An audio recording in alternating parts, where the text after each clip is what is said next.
وبحمده سبحان الله العظيم. Кең жазира даланы иемденген қазақ халқының көңілі мен пейілі де дархандығымен ерекшеленеді. Ұлы жомарттық иесі Алла тағаланың көл көсір нығметен бөлінген ата-бабаларымыз кең болсаң кем болмайсың деп қашанда ұрпағын кең пейілдікке тәрбиелеп отырған. Жомарттық қазақтың төл мінезі.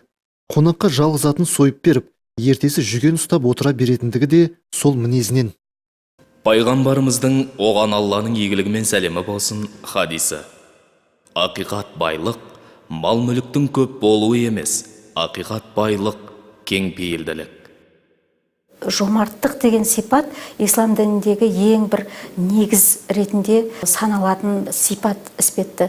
Біздің халқымыздың осы туа бітті қанындағы осы сипатты ислам дінінің тұрғысынан қарайтын болсақ егерде, нағыз ислам діні біздің сонау ғасырлардың қойнауынан өз халқымызбен бірге келе жатқан дін екенінің бір дәлелі сияқты. Қазіргі ұрпақтың санасында садақаның орны қандай дәрежеде? Садақа бересіз ба сіз? Садақа? Не үшін? Иә, садақа, береді. Не үшін бересіз? Жетім жесірлер көмектесу үшін. Сол үшін ба? Алла ризалық үшін сосын. Мынау кемтарларға және жалпы мұсылмандың несі ғой, бір парыз ғой, береміз. Не үшін бересіздер? Білмеймін. Береміз. Не үшін, не мақсатпен бересіздер? Қалай не мақсатпен білмеймін, әйтеуір үйдегілер береді ғой. Садақа берем, көшедегі адамдарға, кемтарға адамдарға енді әдейілеп барып бермеймін да. Бұлай өтіп баратқанда берем. Не үшін бересіз? Енді Алланың разылығы үшін. Білмеймін, не мақсатпен беретініміз. Береміз, кішкентай кезімізден көргенбіз, содан кейін беремін. Жаман түс көрсем де бере берем мен. Қандай өзім әйтеуір жүрегім қалаған күні бере берем. Қай қолыммен бергенімді енді бір қолымды білмейді. Садақаны сауап болсын деп беремін. Сосын түсіндім сауап болсын деп берді. Бұрында мен өзім жолым үшін ғана беретін. Соңғы мәліметтерге қарағанда әлемде 1 миллиард 17 миллион адам ашаршылықта өмір сүреді екен. Олардың 642 миллионы Азия, ал 265 миллионы Африка елдерінің тұрғындары болып шықты. Бұл әлемдегі адамдардың әрбір 60-сының жағдайы төмендігін көрсетеді. Ал ислам діні барлық адамдардың мұқтаждықтан ада болып, жоқшылық зардабын тартпағанын қалайды. Сондықтан да Алла тағала мұсылмандарды садақа, зекет беріп, кем бағалдарға жәрдем беру арқылы рухани тазартып, рахымына бөлінгенін айтады. Сондай қайыр істегендер бергендеріне міндетсу, ренжіту араластырмаса, оларға Раббыларының құзырында сыйлық бар. Сондай-ақ оларға қорқыныш жоқ, әрі олар қайғырмайды. Иә, күнделікті күйбең тіршілік, дүниеге деген қызығушылық, айналамызда әлсіз, мұқтаж жандар бар екенін кейде ұмыттырып жібереді. Базарға барғанда пұл болмайтын қалтамыздағы 100 теңге мешітке садақа тастайтын кезде үлкен ақшаға айналатыны неден екен? Әрине, мұның барлығының себебін бізді жаратушы және барлық нәрсені білуші ұлы Раббымыз былай деп түсіндіреді. Әй мүміндер, табыстарыңның және сендер үшін жерден шығарған нәрселеріміздің жақсыларынан тиісті орынға жұмсаңдар. Ал өздерің көздеріңді жұмып, әрең ғана алатын сапасыз нәрсені Алла жолында беруді ойламаңдар. Біліңдер, Алла бай, мақтаулы. Шайтан сендерді кедейлікпен қорқытады да, арсыздықты әмір етеді. Ал Алла тағала сендерге өз қасынан жарылқауды, кеңшілікті уәде етеді. Алла аса кең, толық білуші. Пайғамбарымыз саллаллаху алейхи уассаламның сахабаларының бірі Абу Хурайра радиаллаху анхудан жеткен риуаятта Пайғамбарымыз саллаллаху алейхи уассалам Аллах тағаланың сөзін жеткізіп отырып былай дейді: ей адам баласы, сен өзгелер үшін шығар, яғни садақа бер, сонда сен үшін де шығарылады дейді. Демек біз өзгелер үшін берген садақамызды болды солмен кетті деген мағына емес, бәлкім біз өзгелер үшін шығарсақ, Аллах тағала оны сол күйі қалдырмай сен үшін де шығын шығарады екен. Өзгеге садақа бердің, ол мұқтаж жан сен үшін дұға етеді. Аллахтан сұрайды: о Алла, сенің берген рызқыңнан бізге беріп жатқан пенденің рызқына берекет бер дейді.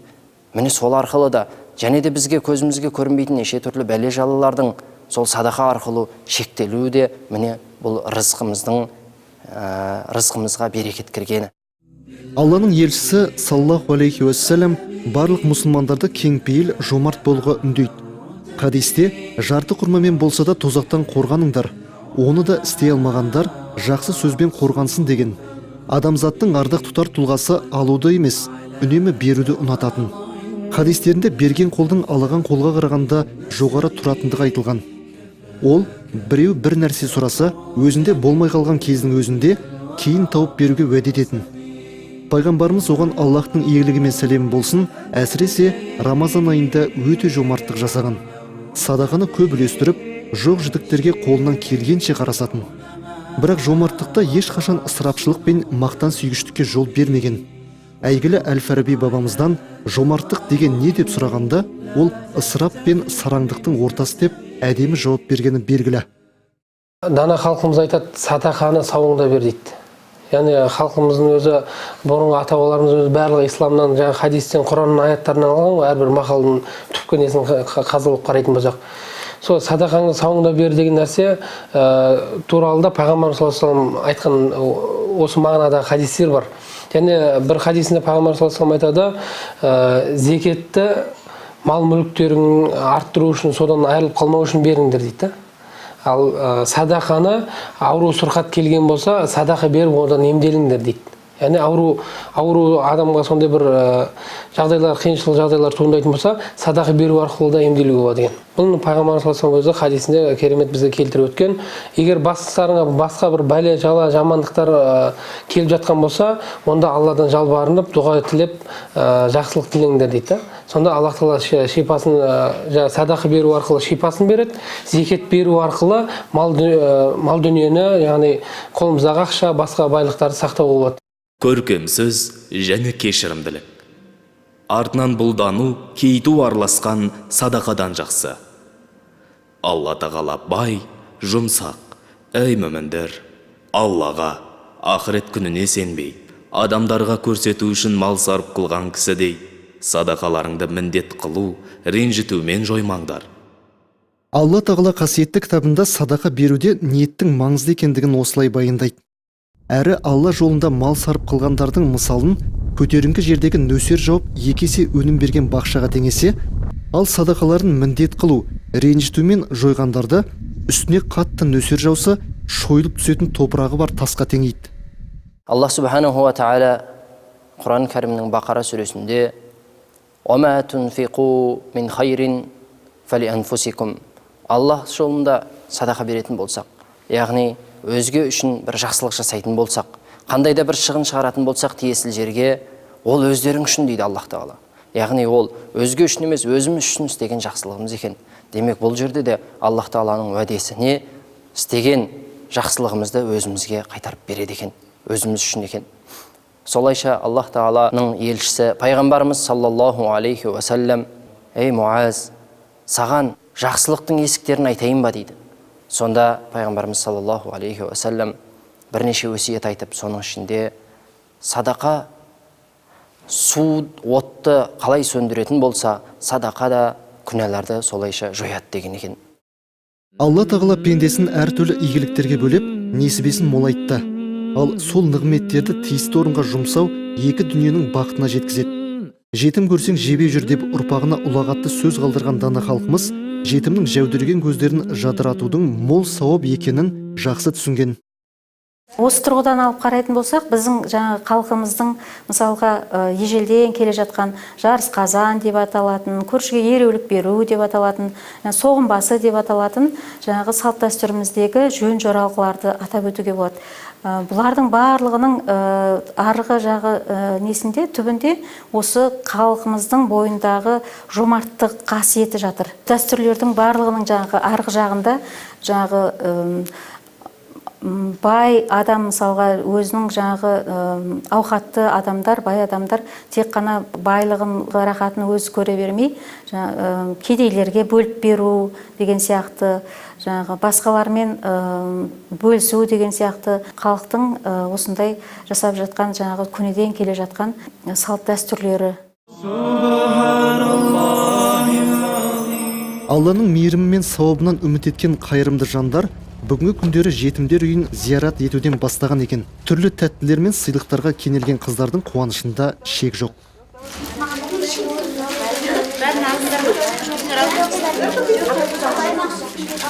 Бізге сыйлықтар қатты ұнады.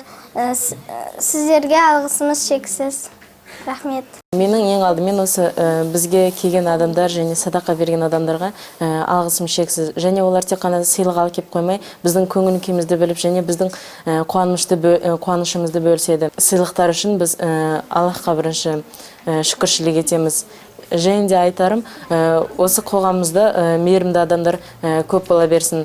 Жағдайы бар адамдарға айтарым, осындай жерлерге қамқорлық көрсетіп, көптеген садақа берсем. Балаларға келген сыйлықтардың үлкен кішілігінде тұрған еш нәрсе жоқ. Ол үлкен сыйлық болсын, кіші сыйлық болсын, ол маңызды емес. Балаларға тек қана шын көңілдерімен сыйлық берген сол жақсы. Егер садақаларды көрінеу берсеңдер, сонда ол қандай жақсы, басқаларға жетекшілік болады. Егер оны жасырын беріп, әрі оны пақырларға берсеңдер, әрине сендер үшін сонда да жақсы. Алла сендердің күнәларыңды жарылқайды. Поскольку сказано нашим пророком... Пайғамбарымыз Мұхаммед оған Алланың игілігімен сәлем болсын. Тозақтың жалындаған отынан жарты құрмамен болса да қорғаныңдар деген. Сондықтан мен әрбір мұсылман мәңгілік бақытты өмірі үшін өзінің жанын қорғауға тиісті деп ойлаймын. Біз садақаны не үшін береміз? Садақаны беру міндетті амалдардың бірі. Мен қолымнан келгенше садақа беруге тырысам. Көптеген көмекке мұқтаж әжелерге қарайласып тұрамын. Барлығы оларға тамақ алып, ақша сыйлаумен шектелмейді. Оларға көңіл күй бөліп, хал жағдайларын сұрағанның өзінде олардың көңілдері жадырап, марқайып қалады. Мен осылай етуді қалаймын. Бұрын исламға келмей тұрып, яғни толық мұсылман болмай тұрып, садақа бергенде мен не деген керемет адаммын деген мақтаныш сезім билейтін жүрегімде. Ал қазір мен намаз оқып, Құранды түсіндім, қажылық парызын өтедім. Дәл қазір садақа бергенім үшін менен садақаны алған үшін қуанамын. Алла елшісі оған Алланың игілігімен сәлем болсын, былай деген ғой. Бір мезгіл келеді, сен садақа бергің келеді, бірақ алатын адам таппайсың. Егер бір жанға садақа берсең, ол саған жоқ, бұл маған керек емес, кеше керек болған деп айтады деп. Мен бүгін садақаны жүректің тыныштық үшін беремін. Ол мәңгілік өмір үшін қор. Осы қордың бұдан да көп болу үшін тырысамын. Она имеет запас в мире вечном. Иә, біз садақаны жаратушы иеміздің сүйіспеншілігіне бөлену үшін береміз. Себебі Алла үшін ең сүйікті құлдар жетім жесірді тамақтандырғандар немесе қарыздарын құтылуына жәрдем қолын созғандар болып табылады. Бұған мәзхабымыздың негізін салушы Әбу Ханифа өз өмірінде былайша амал еткенді. Бір күні жол бойында Әбу Ханифаға қарсы келе жатқан адам имамды көре сала бұрылып кетеді. Мұны байқап қалған ол өзінен өзі жайсызданып, бейтаныс жолаушыға жетіп барып, неге мені көре салып басқа жаққа қарай бұрылып кеттің дегенде, әлгі кісі қысылып: мен сіздің кезінде қарызға ақша алған едім. Қарыздың белгіленген күні өтіп кетті. Оны әлі сізге қайтара алмадым. Соны ойланып ұялғандықтан көзіңізге түспей-ақ қояйын деп едім дейді.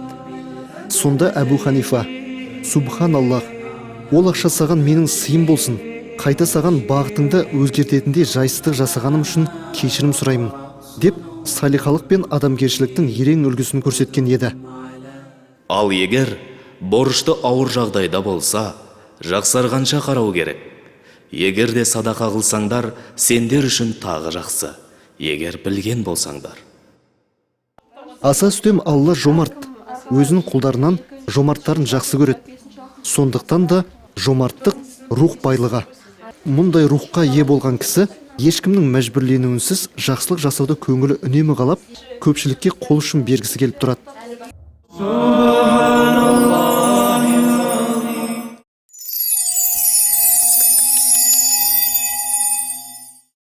Садақаның қандай түрлері бар? Садақаны екі түрге бөлуге болады. Мұстахаб садақа және мұстахаб деген жаңа нәпіл садақалар және уәжіп садақа.